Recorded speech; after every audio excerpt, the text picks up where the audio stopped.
Hi, this is Galina Marcus. And this is Ron Marcus, and You're in the art scene. Galina is a fine artist working in multiple media. And Ron is a musician and a martial artist. Together we're seeking the answers to these fundamental questions: how to enjoy being an artist, and how to succeed as an artist. We'll be probing the psyches and harvesting the wisdom of practitioners of all kinds of art: painting, sculpting, writing, photography, cinema, performing arts, music, martial arts, healing arts, and even science and technology. Wherever human creativity is being expressed and applied to help make the world a better, happier place. All right, so Galina, who are we talking with today? Oh, we have a very special guest. Actually, not a guest, because this conversation was recorded a little while ago, and I interviewed her for the article on intheartscene.com. But then we decided to make it a podcast episode because that conversation was very special. Her name is Cody Esp. She is a painter. She works with acrylic and watercolor, and her art is very, very intimate. Yeah, we should mention that some of the content in the following podcast may not be suitable for younger listeners, so just be advised before you start. But it's all very tasteful and very interesting. But just in case, there will be some discussion of anatomy. So just wanted to give you that heads up before we get into the episode. Shall we start? Let's do it. Roll the tape. Hey, Cody, how are you? Would you mind introducing yourself to our listeners? Hi, so my name's Cody. I'm an artist. I do a few different things. I do a lot of women empowerment art. I love to paint vaginas and naked women celebrating and dancing. I also do a bunch of portraiture, so it's fun to go back and forth and serve the community that way. How long have you been painting? I've been painting portraits. I think I started 7 years ago, and then for the painting of the women and like the stuff, so that would be my more personal work. I've been doing that since, oh my gosh, I guess I started painting when I was 20, but I didn't start taking myself seriously until I was like 26, 27. So like before then, like the first 7 years, I like maybe painted like 3 paintings a year and be like so excited, like, oh my God. And it'd only be like extreme emotion times, like when I just like had to let it out. And then I changed it into a routine. And like, yeah, about 7 years ago. I remember when I like shook to even tell anybody, like just say the word artist. I'd be like, oh, I like to paint, I couldn't even call myself an artist. Yeah. I wanted to talk to you about your women empowering art, which is quite erotic. I'm curious about how people respond to this work and how you deal with their responses. So I feel like the word erotic has a few different meanings, but to me, like I see it as a very empowering energy and something that like isn't harnessed by the public. It has like, sometimes it can feel taboo to even use the word erotic, And to me, it's just like such a powerful force that like brings so much joy and creativity to the world. To me, it doesn't feel sexual, like in the same way, like it instead it feels like freeing and like a celebration instead of the common term of sexuality that I guess advertising has co-opted. It doesn't feel like that to me at all. And the response I get from it's amazing. Like women reaching out to me and like telling me how like they like cried a little bit, or like they're dealing with these things that I'm so shocked they're dealing with. I'm like, what? You don't like your body? Like, and I know that they're such babes, and it's cool. So I felt good to make that.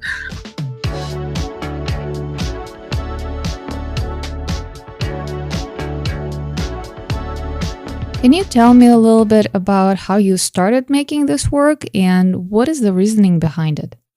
So I think it kind of started unconsciously, and I think that that's how a lot of art works, is that we have this energy that's built up inside of us, and we need a way to let it out and to transmute it, because so much of our society has been about repression and about like staying in the lines, and we're definitely getting better. But I had a lot of pain inside me, honestly. Like I had experienced some really hard things in high school and college. I have And so it started in that area of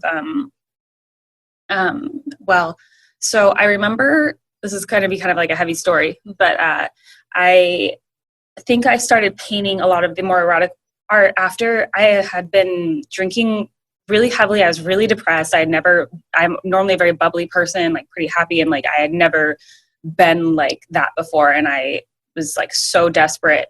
And I went to a counselor and I started talking to the counselor. And like within 2 sessions, they're like, hey, did you notice you binge drink every time you see this person? And because they are essentially raping you, you've been saying no, and they want to be, and they still force themselves on you. And I was like, no. Like, I couldn't imagine that person doing that to me. Like, I knew that situation was happening, but in my world, it wasn't the word rape, because I thought they cared about me. And I think they did. I think they didn't know what they were doing either.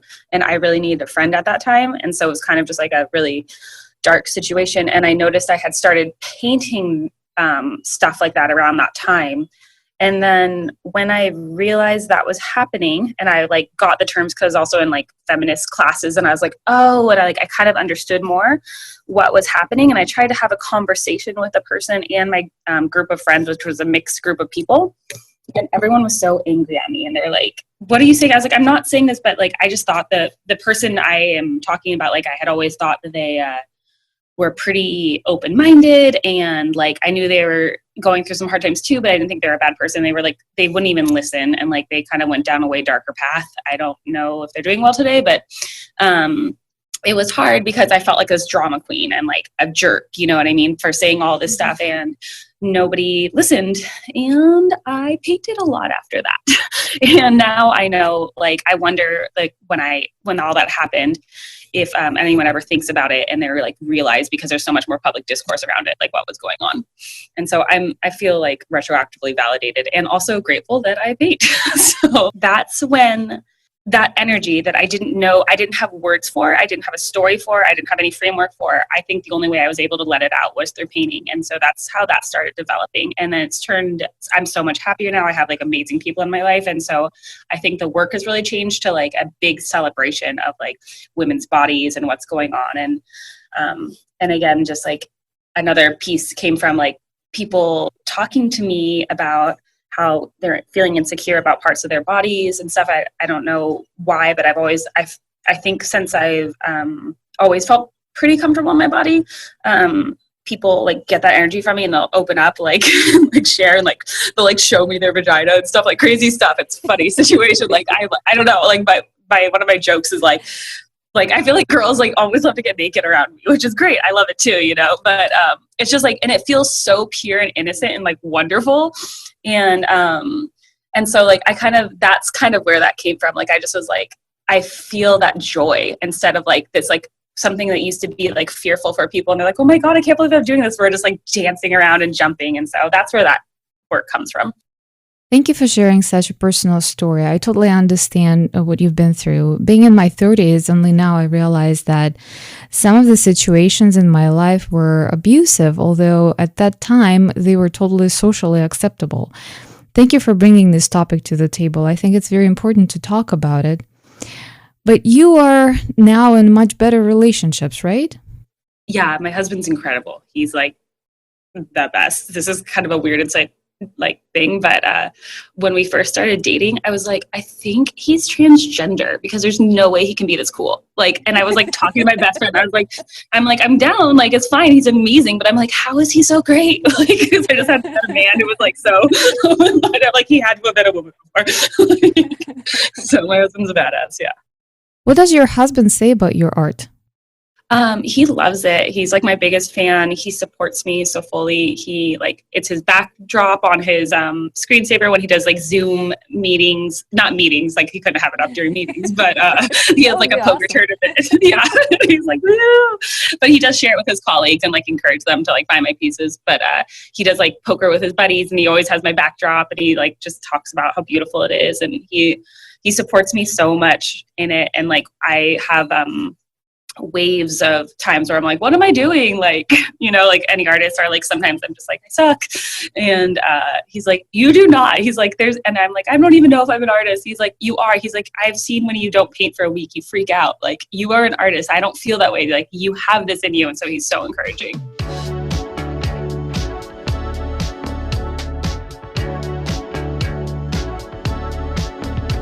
I noticed that the majority of your erotic art is about women's bodies, but I think I've seen some male bodies there too.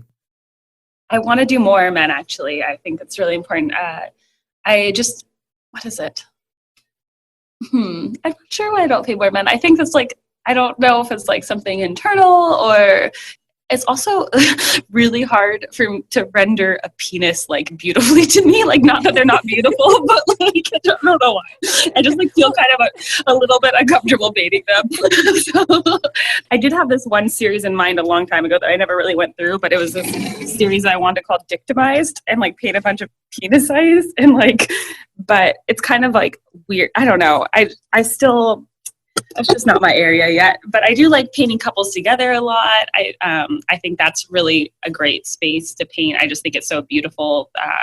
Cecily, I think I'm saying her name, Cecily or Cecilia Brown is one of my favorite artists, and she does erotic, like really gestural pieces. And it just like, I remember when I first saw her stuff, I was blown away. And I kind of feel like it's like this secret place that people come to, and it's so interesting how people use sex, like people can use it as a form of power, or a coding for intimacy, like if they like need like human touch and they want to feel close, but maybe like a band-aid for vulnerability sex can be, but it can also open it up, like we always see in those detective movies where people are like, want to get information out of people, and like people are more vulnerable afterwards. But for me, it's a really spiritual aspect, and this sounds kind of weird, but I often, like, while I'm being intimate with my husband, like, think of like goddesses and like gods. Like, it sounds so funny, but I will be like, Athena, Aphrodite, like, be with me now. And like,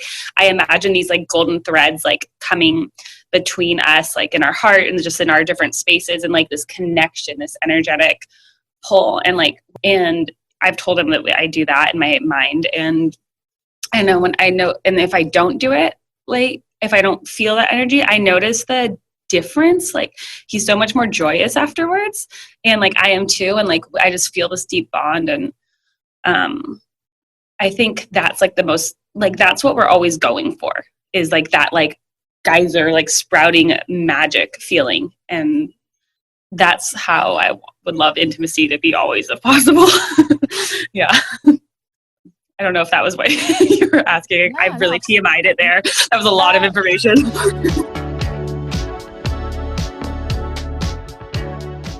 I love that your work and what you're talking about combines so many important messages at once. There's women being comfortable in their body, there is an awareness of personal boundaries, there is intimacy and vulnerability, and there's also spirituality. What is that you actually want people to get from your art? I know how much better the world is when people feel good in themselves and are doing what they need to do. Like, you can just feel the difference when you walk into a room, and when we all share a unique gift, whatever that is, like, the world is so much better. And when you aren't feeling good in your body and being connected to the universe, like, it's really hard to do that. And so, and I know you have to be brave and vulnerable to do that. And when, like, I love that, the shine theory, like, if you shine, I shine. So like, the more people shining out there, the better the world will be. So I hope that's what my art does for people. Yeah. Of all the artists I've spoken with so far, most of them, myself included, are on a journey of self-awareness and healing. The topics of vulnerability, spirituality, mental wellness, maybe healing some past traumas come up a lot. It is eye-opening to realize how many people want to express and share those feelings and show others that healing is possible. I completely agree. Like, for me, it's so much easier to do something if I've seen someone else do it once, or like part of it, and I think that's part of being an artist, is putting a bunch of just separate things together, like just strange connections that maybe only you see. And like, I feel like that's the same for your podcast. Like, the way you're obviously like really good at seeing through the clutter and being like, here's what it is, and pulling it out, and like that's magic. And I got off track, but yes, that's what when people do things, when people get vulnerable, it helps me realize I'm allowed to get vulnerable too, and like share my story and not be afraid to say like, yeah, this was hard for me.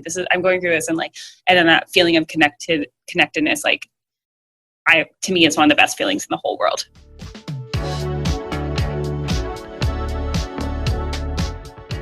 Your watercolors used to be very flowy and open-ended, and now you're working on more complicated, more detailed pieces. Is it a natural evolution of your style, or is it just a phase? I think it's kind of a phase. It's actually funny you brought that up, because I just got a big set of paints to redo the open-ended flowy. Like, I've been craving making those again. They're some of my favorite pieces. I think for me, that was more about the fun. Sometimes it's fun to practice detail and be like, oh, I can do this. And then like I'm more attracted to the open flowy kind of unfinished look, because I think there's two reasons. One, I think our brain loves a puzzle. And so when we see it, like, we love potential.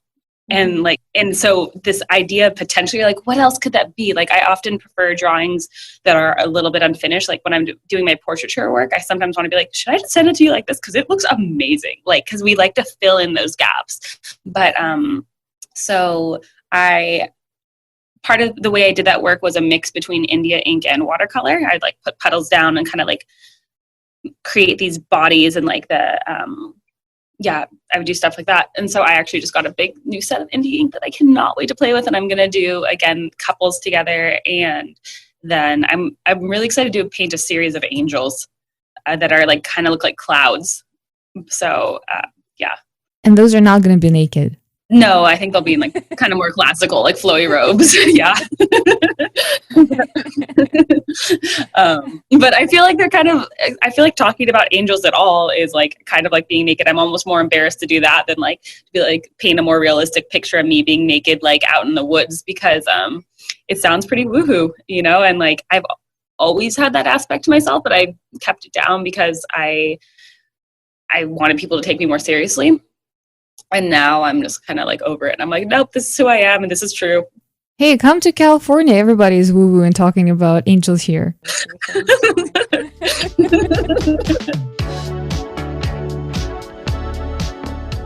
And what are you working on right now? I'll tell you what I'm working on right now is this in between of knowing, like, trusting the universe and like having. Sometimes I feel like I have art projects like stored up inside me, and like I just need to let them out, and that's where I'm at right now. And it's a little bit scary because I still sometimes use money as a validation tool for like, oh, I am a full-time artist, like, because I sell my work. And like, so making art for myself, like, I do it, but it's weird. How do I say it? Like, I don't know. It makes me nervous sometimes, where I feel like I'm like, oh, well, more people buy this, so I need to make this. But I'm like, but I need to do this other thing, like, because it's like an itch inside me. And so that's what I think I'm going to spend the next week. Like, I've got into batching. It's this idea that you do whatever you need to do, like, in a batch. Like, you film, like, 8 podcasts in one day or 1 week, whatever. So you do, like, that week, you're only focusing on that. And then the next week you do like your SEO research. And then the week after that, like, you do your client work. And so like this week I batched getting my home done to validate that. I'm like, I'm just focusing on the home. And so like, I think this coming Monday, I'm going to just do my personal work. So. And how does this batching thing work for you? Because I know about myself that I just can't handle it. Even meal prep is like never worked for me.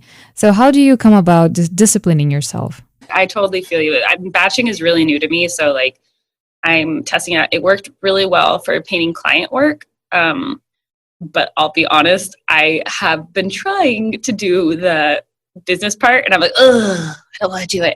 Like, I'm just not going to do it. And I'm like, maybe I should just sprinkle it about, because I'd be like, if you do 1 hour of computer work, you can go paint, like, like a reward system. I I love crossing things off a to-do list. So that's really helpful for me, because if I have a to-do list, I'm just like kind of like super focused. I'm like, must be done. And so like that can help guide me in my, to get crappy stuff done, or not crappy, but things that I find less enjoyable.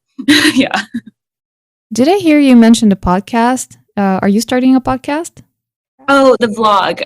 So I started doing a vlog. I was doing a blog, a writing one bi-weekly, and one of the people I follow for business coaching, she's just like, you really need to put out like consistent content weekly. And for me, writing's a bit more difficult. I am so free flowy that it's like I take a lot of editing to make it nice and concise, where I feel like when I speak, I can just like hold that energy, and it's more fun for me to do. And I feel like the path of least resistance is always the one you should do. Get it out there. And I've been seeing a better response too, which is nice. And I've just done a couple, and people seem to like share them and like say more than they did on the blog, because I think it's a little bit easier for people. You can just like put it on the background and like just hear it. I would love to try a podcast. I just don't know. That's a whole thing to dig into. Maybe you could show me sometime, but yeah. That's funny that you mentioned it. I just started in the art scene project a few months ago as a blog, and you are actually a third person I record the interview with, and I feel like this is such a great material for the podcast. Yeah, for me, I know like I try to make content for people like me, because like I know me and what I want and need, and so like I definitely consume the most podcasts out of anything else. I don't read as much on the internet, and I just love popping one on when I'm driving or cleaning the house, so like reading can be fun, but I notice I'll skim through stuff more, and I think what I have to say is important. So I don't want people doing that. Yeah.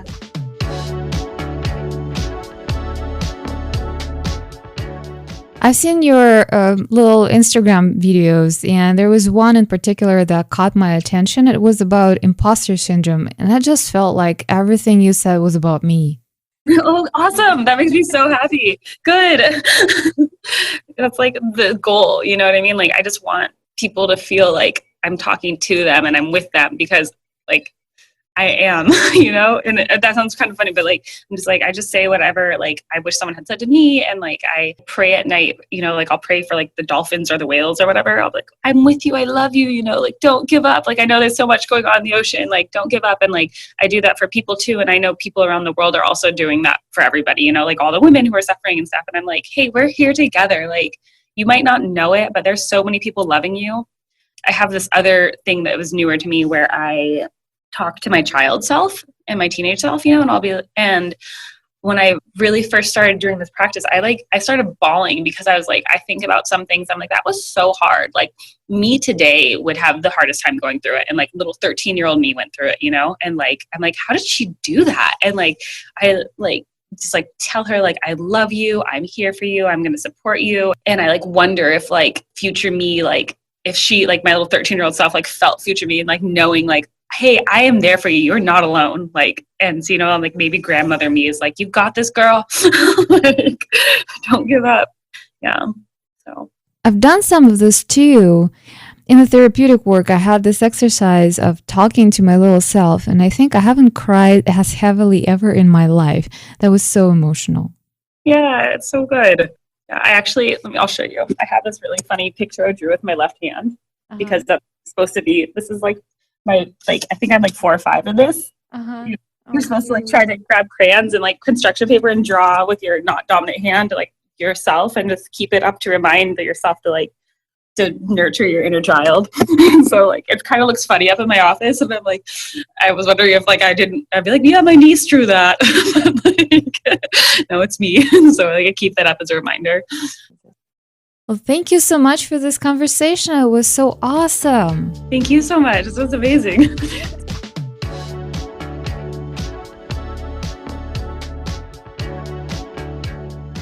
Wow, that really affected me. She really made herself vulnerable. She was willing to talk about some very personal things, and things that, I think it'd be good for a lot of men to listen to this conversation, to better identify and empathize, at least as much as we can, being men, what women experience, what they go through.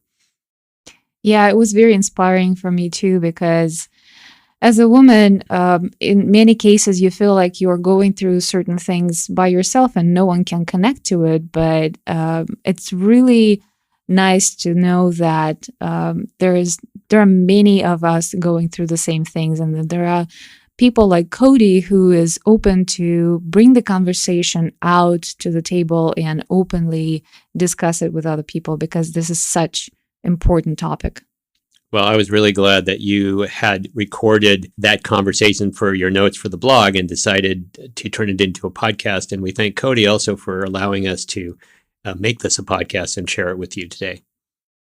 Yeah, I was asking her about how comfortable she feels publishing the whole thing, and because there's a lot of TMI, but she was totally cool about it. She is really that bubbly and cheerful personality as you hear in our conversation. So we hope you enjoyed and benefited as much from this conversation with Cody as we did. And we look forward to bringing more such conversations to you. And of course, as we mentioned in the beginning of the episode, you can read the blog version of this story and other blog posts, interesting stories at intheartscene.com.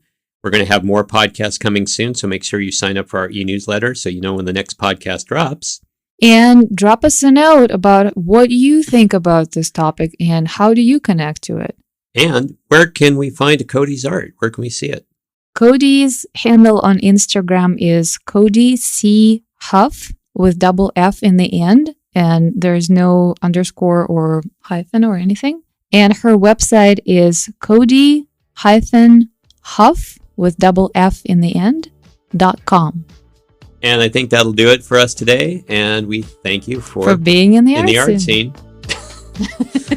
That'll go in the outtakes. All right. We'll see you soon, everybody. Bye. Bye.